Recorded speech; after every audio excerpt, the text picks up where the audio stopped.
औज़ु बिल्लाहि मिनश्शैतानिर्रजीम बिस्मिल्लाहिर्रहमानिर्रहीम जाअल हक़्क़ु व ज़हक़ल बातिल इन्नल बातिला कान ज़हूक़ा। यकीनन हक़ आ गया और बातिल भाग गया और बातिल यकीनन भाग जाने वालों में से है। मेरे इंतहाई वाजिबुल एहतराम और गयूर मुसलमान भाइयों और बहनों,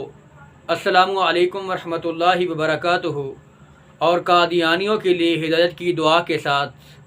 आमिर मुनीर साबिक़ कादियानी मुरब्बी एक बार फिर आप नाजरीन की खिदमत में हाजिर है। नाजरीन कराम, आज मैं आपके सामने कादियानी तारीख़ की जो इब्तिदा है उससे लेकर आज के दौर तक कादियानी हर मकाम पर हर दौर में अपने मफादात के लिए हर उस उठने वाली आवाज़ को दबा देते रहे हैं जो बिलखसूस कादियानियों के नाम नहाद गद्दी नशीन और नाम नहाद लिफाफे, उनके ख़िलाफ़ हर उठने वाली आवाज़ को दबा दिया जाता था और आज भी दबा दिया जाता है। इसी के साथ जुड़ी एक कहानी फ़खरुद्दीन मुल्तानी की है कि वो फ़खरुद्दीन मुल्तानी जो कादियानी जमात के बहुत बड़े मुहिब थे, बहुत बड़े ताबेदार थे, बहुत बड़े इताअत गुज़ार थे। वाक़या 6 अगस्त 1935 का है कि जब फ़खरुद्दीन मुल्तानी 1935 में कादियान में मौजूद कादियानी उस वक़्त के नाम नहाद गद्दी नशीन और ज़ानी बशीरुद्दीन महमूद से एक बात का मुतालबा कर रहे थे, और वो मुतालबा ये था कि फ़खरुद्दीन मुल्तानी ये कहते थे कि ये जो मिर्ज़ा बशीरुद्दीन महमूद है, इसके ऊपर जो इल्ज़ामात लगे हैं, क्योंकि मिर्ज़ा बशीरुद्दीन महमूद वो गलीज़ इंसान था जिसके ऊपर 16 साल की उम्र में ज़ना का इल्ज़ाम लगता है, और फिर वो रफ्ता रफ्ता बात इंतहा को पहुंच जाती है और एक वक़्त आता है कि मिर्ज़ा बशीरुद्दीन महमूद अपनी बेटी अमद और रशीद के साथ भी ज़ना करने से बाज नहीं आता। तो जब ये वाक़यात फ़खरुद्दीन मुल्तानी की नज़र से गुज़रते हैं और उसकी कानों तक ये आवाज़ें पहुंचती हैं कि वो जिसको अपना खलीफा मान रहा है, जिसके ऊपर वो अपनी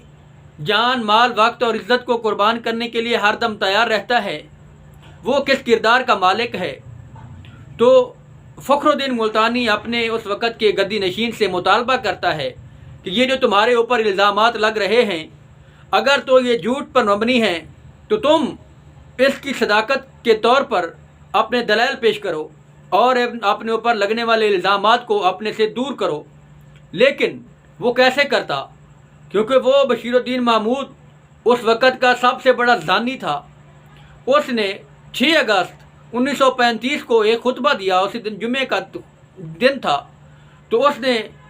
अपनी मुग़ल्लज़ात का खुतबा बका और उसके खुतबे के बाद फ़ौरन फ़खरुद्दीन मुल्तानी को कादियान के भरे बाज़ार में जो है वो छुरियों के वार से उसको ज़ख्मी कर दिया जाता है। और फिर फ़खरुद्दीन मुल्तानी ज़ख्मों की ताब ना लाते हुए 13 अगस्त 1935 को जो है वो दम तोड़ जाता है, फौत हो जाता है, उसकी रूह परवाज़ कर जाती है। तो एक सवाल बच जाता है कि क्या ये कादियानियत जो अपने आप को मोहब्बत सब के लिए, नफ़रत किसी से नहीं का दावेदार है, क्या उनका ये दावा, क्या उनका ये मोहब्बत के लिबादा में अपने आप को छुपा कर बगलों में खंजर लिए फिरना, क्या ये इस बात की दलील नहीं है कि कादियानियत दरअसल एक मकरो फ़रेब और खून करने वाला एक गिरोह है। तो मैं अपने नाजरीन को जो भी कादियानियत के चुंगल में फंसे हुए हैं उनसे भी ये दरख्वास्त करता हूँ और करता रहूँगा कि खुदा के लिए अपने इन कादियानी नाम नहाद गद्दी नशीन और नाम नहाद लिफाफे, जिनके लिए आप अपना सब कुछ कुर्बान करने के लिए तैयार रहते हैं, उनके किरदार को पढ़ें, उनके अखलाक को पढ़ें। जो गुज़र चुके, जो मर गए, जो वासिल जहन्नम हो गए, उनके किरदार को भी पढ़ें। और ये जो इस वक्त आपका मिर्ज़ा मफरूर कादियानी मौजूद है,